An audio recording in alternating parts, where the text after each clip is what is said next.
We're going to practice today here, and we kind of maybe had plans leaving in the morning, but our practice time got moved up before noon tomorrow, so we're going to leave about 5 today, get down there later and have a dinner, and then kind of start our process. I guess all the practices are going to be held at Vanderbilt, and then you get about 40 minutes at Bridgestone tomorrow for shooting time in the afternoon.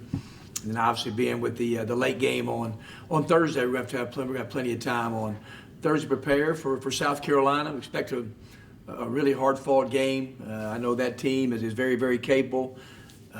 Obviously, Frank's coaching ability speaks for itself, and so we have to be at our best. I thought we had a really good practice yesterday, and hopefully have good energy this afternoon.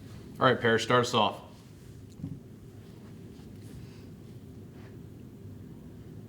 Hey, Kermit, we've seen your guys this year play some really good basketball and string together a couple of wins and then have a letdown. What do you feel like they need to have to find consistency that they'll need for a run in Nashville?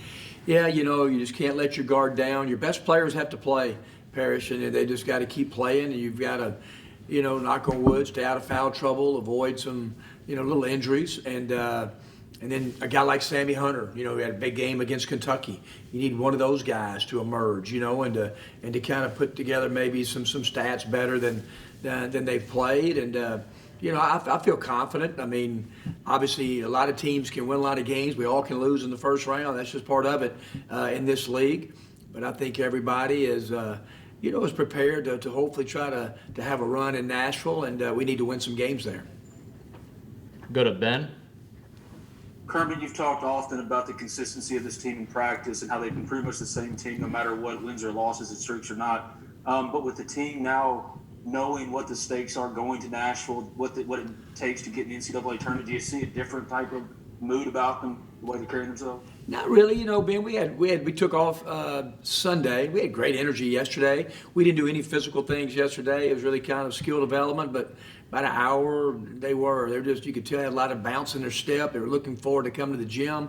We'll do some more physical pockets of things today, but about an hour and 20 minutes, and kind of look right at South Carolina and start preparing for those guys. But I do think it does take some consistency to win 7 out of 9, and probably besides Alabama and Arkansas, that's probably the third best 9-game streak in the SEC. That's saying something. So our guys have, we hadn't been perfect, but I think it just shows the league that anybody can beat anybody in the league, and that's why we're going to have great preparation and prepare for a good South Carolina team. Nick, go ahead. You talked about the long wait till the game Thursday. Do you like playing the late game because it's more like what you do during the season, or would you rather get it out at 11 like some of the early games? Yeah, I think like all of us, probably the guys over 60 want to play an earlier game. That goes, Nick. I think KJ loves the 8 o'clock games. Then I have some guys, they like 4 o'clock games. But one thing, you said it right, Nick, we're used to it. We've played a lot of 8 o'clock games this year. We've had some success in 8 o'clock games, so we have a routine that we go through. We won't deviate from it. We'll let them sleep in a little bit later. We have kind of certain time for film, and we probably won't go to the arena that day. As far as like Vanderbilt, we'll do our game day preparation probably in the hotel, and we've done that 2 or 3 times. And but I think our guys, they're used to that 8 o'clock routine. Go to John. Kermit, what was your reaction to the Devontae news, first team All-SEC? Yeah, I was just so excited for Devontae. I was just proud of him to watch him grow, and it's the first time that he's been on a postseason All-SEC team of any kind, and so well deserving. He played so well down the stretch. Great teammate. I know our players will be happy for Devontae, so he was excited. I was very excited for him. But the best thing is that it was very well deserved, and I think he knows that we still have a lot of work ahead of us. And how would you kind of describe, you've mentioned it before in the past briefly, but how would you kind of describe what your relationship with him is like? I just think when you spend 3 years with a guy in a locker room every single day, and you coach him every day, and I always equate it to families. You raise your children, I raise mine, it's not all hugs every single day. There's got to be, discipline and different things that happen, and just to watch him mature and grow into a great young man. He came from a great family. What really I'm so proud of, I know his family is that, he's right there to graduate on time in May. And so you think about it, if a guy can make first team All SEC, he graduates on time, now he's got a chance to lead his team into postseason play. That kind of checks the boxes for having a great senior year. We'll go to Ben. I sound like a broken record here, Kermit, but about the bubble, when you look at y'all's resume and really dive into the numbers, to be where you are, does it not feel like with 8 quad ones and the way y'all finished the season, that used to matter? What is the criteria that you think they're looking at, or you're hearing about what they're looking at as far as what y'all might have to do when you do go to Nashville? Yeah, because, Ben, you look at it. I mean, we had the big tournament, the Cayman gets canceled. Some opportunities there. The Memphis game here got canceled, so we missed that opportunity. So, a lot of it has to be on conference play. We play in one of the very best leagues in America, and, I think us in Missouri has 9 quad 1 wins. We have 8 quad 1 and quad 2 wins combined. We have 8, is the second most in that group from 40 to 70. You think about it, there's 3 teams in college basketball. Gonzaga's 4-0 against ranked teams. Florida State's 3-0, and we're 3-0. So that's a pretty elite group that we're in.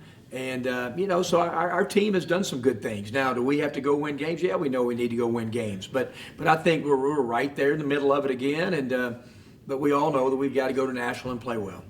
Back to Nick. Carolina turned you guys over a ton of times the first time you guys played. Just from reevaluating the tape, what do you guys need to do better to kind of stop that from happening again? Yeah, we had 21 turnovers. I think only 10 or 11 assists.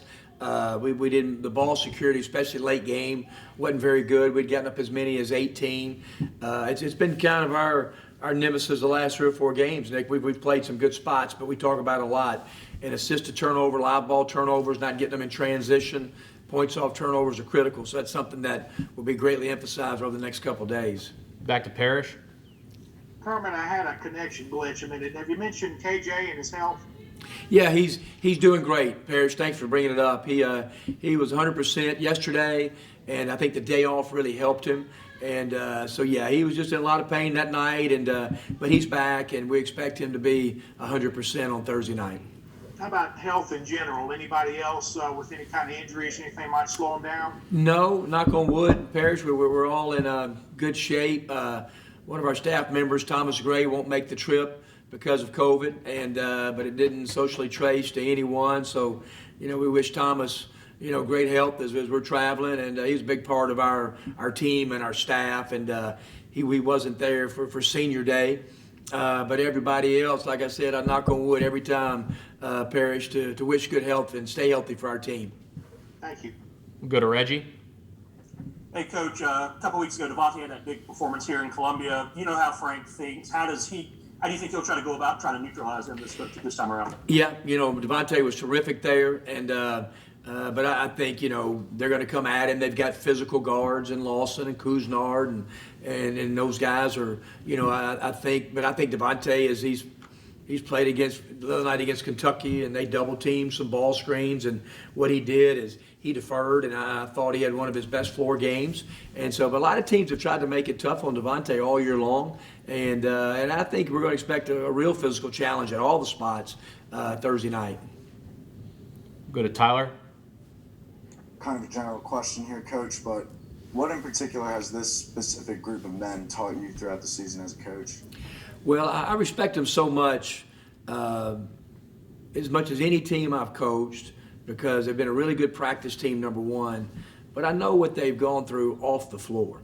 And, you're not a normal student, and you're not at the square, and you're not doing normal things socially with the student body and what you've done all year long to get yourself to these games. And then to go out and to play as hard as they have for all season long with limited fans in the stands. It's a credit to our players and a lot of players, men and women, in college basketball. So I have a great respect for them, and I know they're excited. It's just great to think that 6 months ago, we played all 18 SEC games. We are going to have an SEC tournament, and everybody's excited. There is going to be an NCAA tournament and postseason, so happy for our players.